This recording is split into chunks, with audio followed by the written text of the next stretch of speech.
There's something so bad the TARDIS ran away. Yes.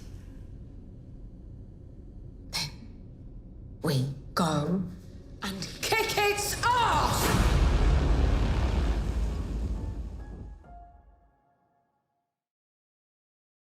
Hello and welcome back to the Doctor Who Marathon. I'm your host McEdam, and today we're going to be talking about the second of the three 60th anniversary Doctor Who specials, The Wild Blue Yonder, written by Russell T Davies and is directed by Tom Kingsley.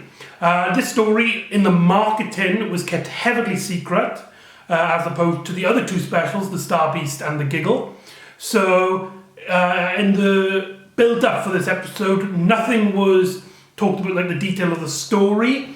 We know that it mainly features the Doctor and Donna, who has returned after the previous episode, The Star Beast, in which she went into the TARDIS to have a trip with the Doctor to go and see Wilfred, only for her to accidentally drop coffee onto the console, putting it on a frantic travel around everywhere escapade.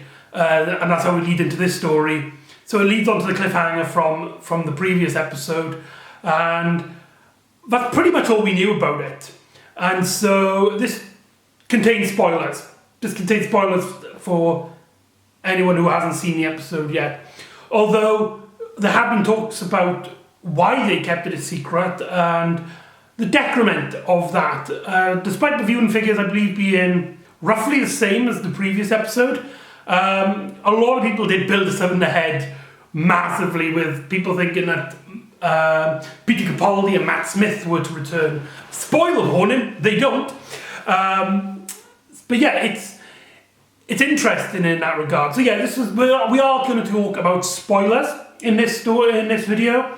But for a short run spoiler-free review, just go watch the video. Just go watch the episode. Just do it. In fact, probably skip the Star Beast and just watch this one. And just watch it on its own. But let's actually get into the deeps into the story, which is set on an abandoned spaceship that has been sent through a wormhole that's found itself on basically outside of known universe, basically on the edge of creation itself, which, as the Doctor explains, doesn't really make much sense, but that's the human language for you. That's 20th century language for you. It's just impossible to understand this concept, which is a really cool idea. But on this, they encounter shape-shifting, extra-dimensional creatures that take the form of the Doctor and Donna, and the episode basically becomes a storyline in which you can't really figure out who's who. It's a who's who kind of story, which science fiction has tackled a lot, especially in Doctor Who, where we've had stories like Terror of the Zygons. That's the first one that comes to mind. I'm sure there's more, but I can't think of anything at the moment. As well as, like, in general, you got like the Skrulls from the Marvel Universe. In fact, the same year this story was released, we had the Marvel television series Secret Invasion, which, comparing the two, it's ridiculous because, like, this story actually deals with, like, the concept of these being shapeshifters, and like you can look at someone that you know, who you recognize, but it could not be them. It could be an imposter. Basically, this is Doctor Who meets Among Us. That's essentially the entire episode. But the whole thing is a very familiar face for Doctor Who, especially the structure of the story, where we have our two characters. They are locked. Okay, usually it's more, but in this case we're just doing the main two.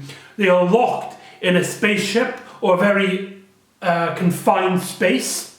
So there's only like a handful of rooms that they can appear in, and there's not really the outdoors to get away from the threat as much as possible. As well, in this story, the TARDIS as well as the sonic screwdriver disappears. It vanishes, and so that becomes like a hindrance. As well as you have a threat that basically can come at you at all fronts. For Doctor Who fans, this sounds very familiar because this is what we call a base under siege story, or a bus story, where you have a bunch of characters in a locked space. Doctor Who has done it many times before, so it feels very Doctor Who-y, especially the second Doctor era, which had loads and loads of bus stories. So yeah, the story feels really classic-y Doctor Who. But before we get into that, let's talk about the pre-credit sequence and the credits, because I forgot to talk about them in my previous video. In the pre-credit sequence of the story, we get to be introduced to Isaac Newton, played by Nathaniel Curtis, and on the internet, this has caused highly controversial because Isaac Newton was a person who is paler than milk, and here he is played by a mixed-coloured actor.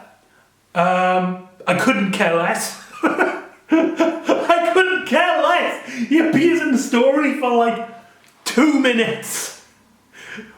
Like, so many people have like, this is gone woke, they're changing history. It's 2 minutes, people, in a fun little scene which sets up a joke.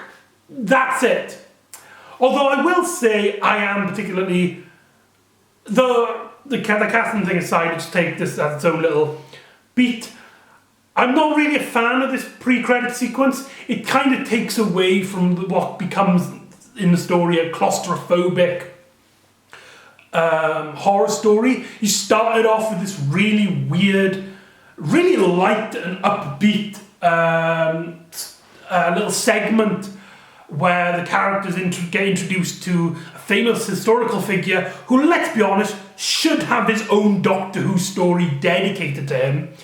But no, we've got like a small little bit where he mishears gravity and starts pronouncing it mavity. It is important to note, I say important to note, that in the recent Doctor Who magazine issue 598, there is a prequel comic where you actually see the Doctor and Donna interact with other historical figures during the time where Donna has spilled the coffee into the console. They go in to 1666. No, wait, that's the... I can't actually... 1066, sorry, 1066. Just before the... I think they actually go to the Battle of Hastings. They go to World War II, I believe, and they interact with these aliens, which the Doctor has... I forgot to mention, this comic book is written by Alan Barnes and is drawn by Lee Sullivan, who also did the Liberation of the Daleks storyline. It's not really much there. It's just the Doctor and Donna crashing. There's a really fun little cameo of Wilfred back in the 80s, where they go to see Donna in a school play. You see Nerys again, so that was really cool. But it feels like this pre-credit sequence is linked with more with that than the actual story, and it sets up a running joke where instead of gravity, it's called mavity. I do like how the joke is implemented into the story, but the pre-credit sequence just kind of took me out of the story a bit, especially like the rest of the story is so dark and claustrophobic, and you have this really weird light beat moment. But anyway, let's talk about the opening credits, because I forgot to talk about that in my previous video. These specials introduce a new Doctor Who intro and a Doctor Who theme. I listened to the Doctor Who intro, the theme song, in the Doctor Who The Proms that I really have grown to love the theme.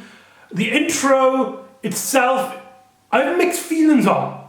I love the way the TARDIS kind of dances with the music, and the effects on it, though sometimes really cartoonish, do stand out as being just really cool. However, two things do really bug me. A, the logo is poorly implemented into it. It just looks really odd. And as well as this being the first Doctor Who intro that has cuts. Previously, Doctor Who intros are just like one long take, but here it has cuts. It's really strange. It's something you don't really think about as being like a standard in the Doctor Who intro. But I do kind of miss the one take shoot off. I personally prefer the previous intro from the Chris Chibnall, Jodie Whittaker era. But this is actually a really good intro, just with the 2 points that I pointed out. But anyway, let's get into the actual meat of the story now. So, first of all, I really like how this story gives us time to really breathe. There's not really much to go on in terms of plot, and what Russell T Davies does, he lets us breathe with the characters. There's a moment where they leave the TARDIS, and there's this mysterious figure in the distance, and they can't really figure out what it is. And I love how the time lets it breathe, and then when the TARDIS starts vanishing because of the HAS, the Hostile Action Displacement Systems, which was previously seen in the Doctor Who episode Cold War, starring Matt Smith. So that was really cool, like a little nod there, also as well as appearing in, I believe it's The Invasion. It was definitely a second Doctor story where the hands were previously mentioned. But I could be wrong that it's on from The Invasion. But anyway, so because of that, and because the Doctor left a sonic screwdriver in the TARDIS, means that the Doctor is just literally the Doctor and Donna, and there's a great moment, there's an absolutely fantastic moment where they have a little bit of an argument because like Donna's like, we should have stayed in the TARDIS, how the hell am I going to get home? And the Doctor's like, well, you spilled the coffee over it. And they start arguing, they kind of calmly separate for a bit, and Donna's just standing there. She's just standing there, and she starts getting teary-eyed, she starts breaking down, and the Doctor just grabs her hand, kisses it, and just stares at her as she continues to speak like, Rose is waiting for me, to which the Doctor replies like, I will get you back somehow. Hans detected a hostile action, and it will return when the hostile action is depleted, essentially. And I love these little moments throughout the story. Later on, they find the ship, they discover it's completely empty, apart from the fact that there was the airlock opening 3 years ago. Also, because the TARDIS isn't here, it's very strange because it's previously been explained differently how the translation circuits work, but essentially here the TARDIS disappears, so the translation circuits don't function. And this means that this is one of the few Doctor Who stories that has a conlang, a fictional language. We don't hear much of the language apart from these few words that get mentioned, but we do see a few texts. I was kind of disappointed that we didn't get a lot of close-ups on the language, especially it just looks like this really cool dots and curves looking language. But that's more for me being a fan of fictional languages more than anything. But it still is just a small little detail into the story. And we get a scene where basically the Doctor and Donna have to do things in separate rooms, and then somehow each of them enter the other one's room, and the other one starts talking about their lives. Donna talks about like what will happen if they never get back, how will their family react. She talks about her mother and Rose and her husband Sean, which the more these episodes go through, the more I'm starting to like Sean. he's just such a lovely guy, and it makes me wish he had more to do in the end of time. And they talk about Wilfred as well, just bringing the back, Wilfred is part of this universe, and he's such a beloved character, and the Doctor's just like, I can't wait to see him. I hope we get to see him again. But from the Doctor's room where he's talking to Donna, he talks about how, what happens, where does the TARDIS go when HADs are activated? And he comes up with he imagines this idea of the TARDIS landing in a tribe, in a primitive civilization. The first learns to fear it, then they learn to worship it, and then it becomes like a giant city around it, until the TARDIS is just like a speck, and then the city gets destroyed, but the TARDIS is still standing there. And the way he describes it, the way David Tennant plays with Russell T Davies's words and Tom Kingsley's directing, beautiful, absolutely beautiful. Also in this scene that this is Gallifrey plays in the Doctor's part, and also a slow rendition of Donna's theme plays during Donna's sections, and it's so, it's just beautiful. It's absolutely beautiful. But then the revelation happens that the people that they're talking to are actually duplicates. These are the not things, creatures that have existed outside what we consider the universe, and they can see our universe, and they feel its pain, and they can feel like war and stuff, and they're interested, and so they're taking the forms of our main characters and hoping that they can take over our universe, or at least play war, essentially. And it's really cool. There's these really cool practical effects where you see Donna has like a really long arm, and the Doctor gets these massive hands which are built in the Doctor Who Unleash segment of this story. You get to see like the behind the scenes of those hands. They look so cool, but they have this really quirky, cartoonish effect. And the fact that this was not spoiled at all during all this. Like, it's mad to think that like next story we know that the toy maker's in there, but this wasn't, and it was so cool watching this for the first time, not knowing anything about this story, going into it, and then that happens, and it's just so, it's so good. But let's talk about the setting for a bit before we go back into it. The story is set on an abandoned spaceship, and the main factor is this long corridor, which was used making by green screen and with a bit of the floor being actually there. That really does take you out of the story. It's so the CGI. The implementation of the green screen is very poor in certain places. I don't know if Tom Kingsley has had previous works with green screen and practical effects. He is best known for directing some episodes of the BBC show Ghosts, as well as the movie Darkest Universe. But I haven't seen any of those, so I can't judge. But he really gets his characters' moments beaten down, especially when Donna and the Doctor, after getting chased by the Not Things, which start taking the form of these massive versions of the Doctor and Donna crawling together. They get separated after that, but that effect is just, it's so warped. It reminds me of when a game starts glitching, their eyes start black and their teeth warp. They got these they form in uncomfortable positions. It's so creepy, and yet it has this kind of cartoonish delight about it. But yeah, the green screen on that corridor is very poorly handled. But when it does actually go into sets, specifically in the control room of the ship, and as well as these corridors, the story looks so good. It looks so good. I love the blue aesthetic of it.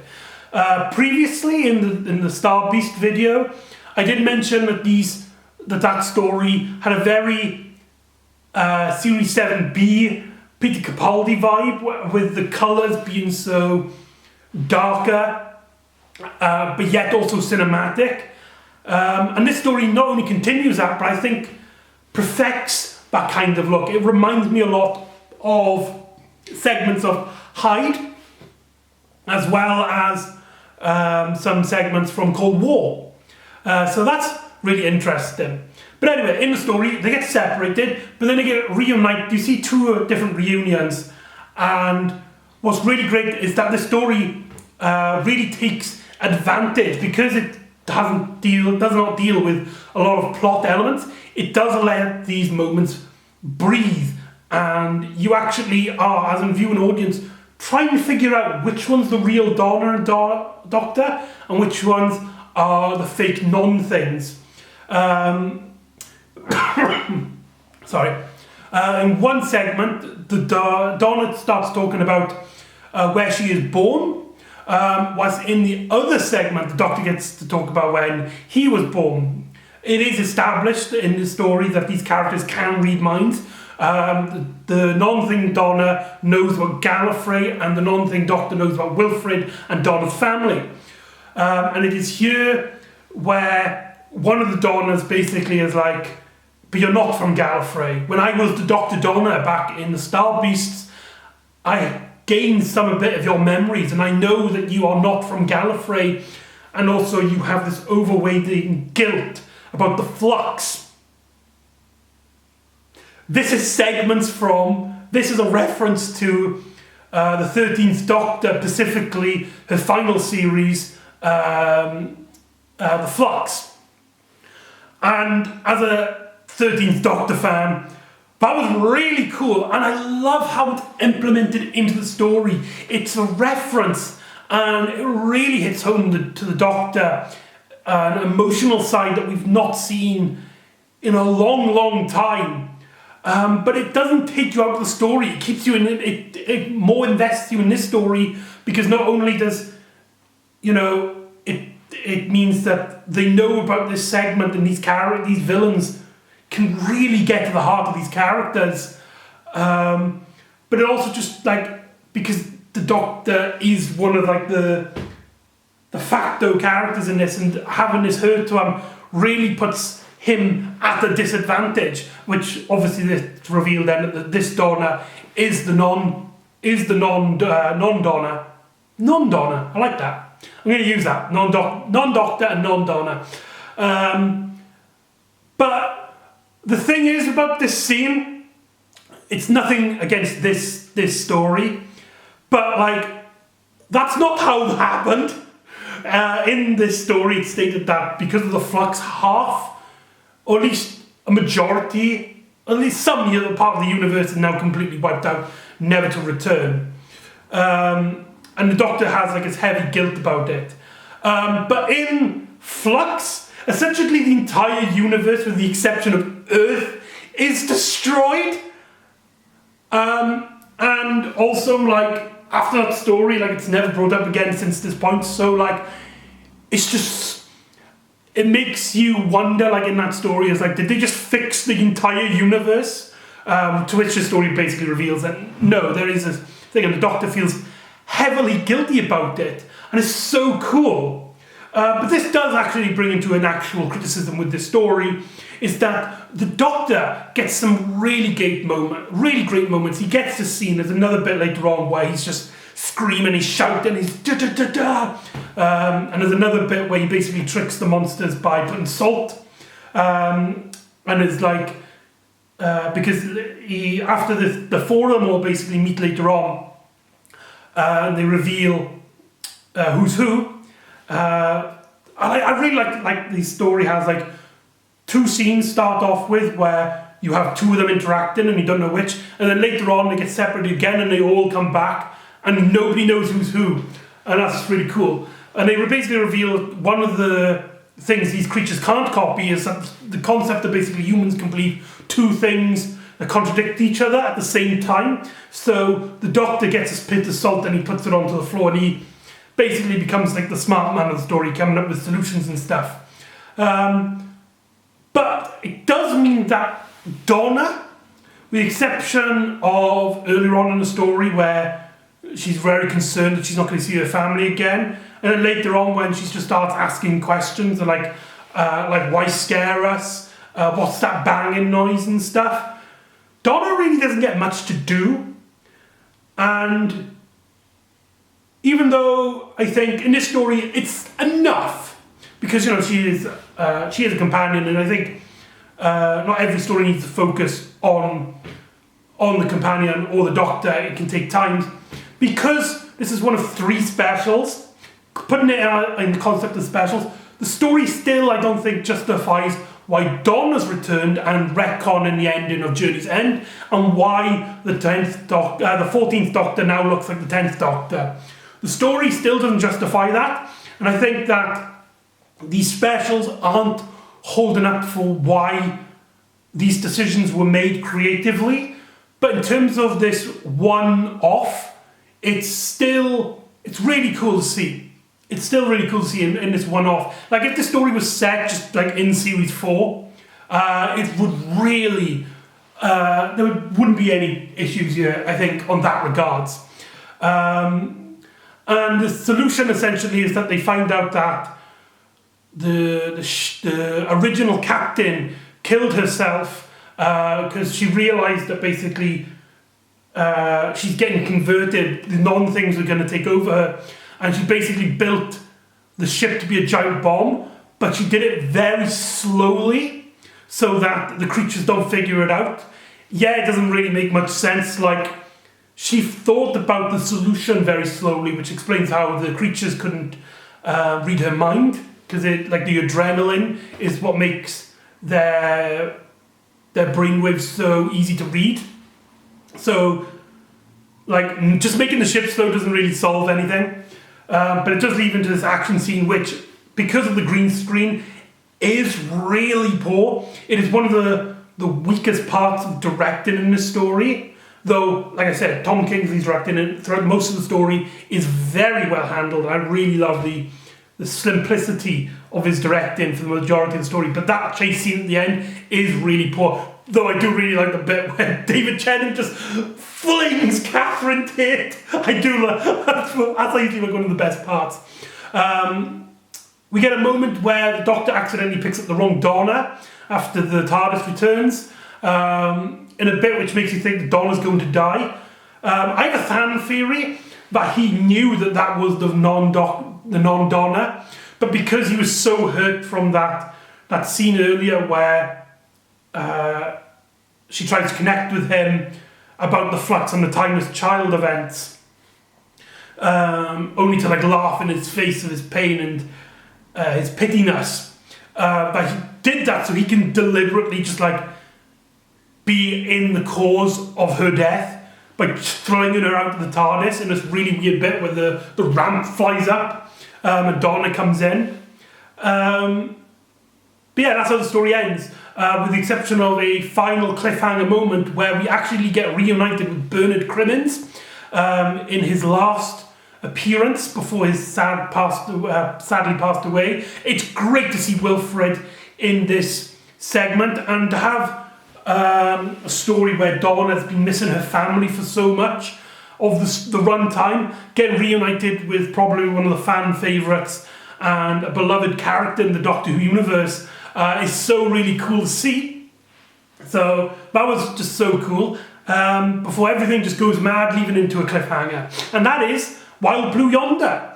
Overall, as a standalone... Okay, there's two ways to talk about it in this story. As a standalone story, although Donna doesn't really get much to do, the story is mainly about the Doctor and that base under siege, the threat, the horror of it. The story works really well, with the exception of a few scenes with some poor effects. The story really holds up well, and it's a story which I can see myself watching a few times. In fact, I've watched it a handful of times before making this video, because I enjoyed it so much. In fact, one of my viewings, I turned the colour down and I made it a 4:3 aspect ratio, a 4:6, sorry, aspect ratio, just to see what it looked like. But as a part of the special, part of the 60th anniversary, it still doesn't justify why these decisions, why bring back Catherine Tate-as Donna and retcon the Mind Wipe, why bring back David Tennant. This story could have easily been a 13th Doctor or a Ncuti Gatwa's, if he was like the next Doctor, him as the 15th Doctor, sorry, 14th Doctor. He is going to be the 15th Doctor. This story could have easily been then, and the story just does not justify why this TARDIS team have to be brought back to specifically play these parts, though they do a fantastic job. Tom Kingsley is directing it very well, apart from the poor CGI scenes. And Russell T Davies brings us a very claustrophobic story which takes advantage of the plot line of having these doppelgangers. So anyway, that's Wild Blue Yonder. I hope you enjoyed. Leave down in the comments what did you like about the story. So join me next time, where the Doctor gets reunited with one of his greatest foes. It'd be interesting to know if the Nightmare Fair gets mentioned. I doubt it. I'd be really annoyed if they don't, but I've got a funny feeling they won't. And hopefully we'll start getting some answers as to why the Doctor looks like this, why everything seems to be revolving around Donna, and we end the 60th anniversary special. So join me next time for The Giggle, and I'll see you next time on the Doctor Who Marathon. Ta-ra!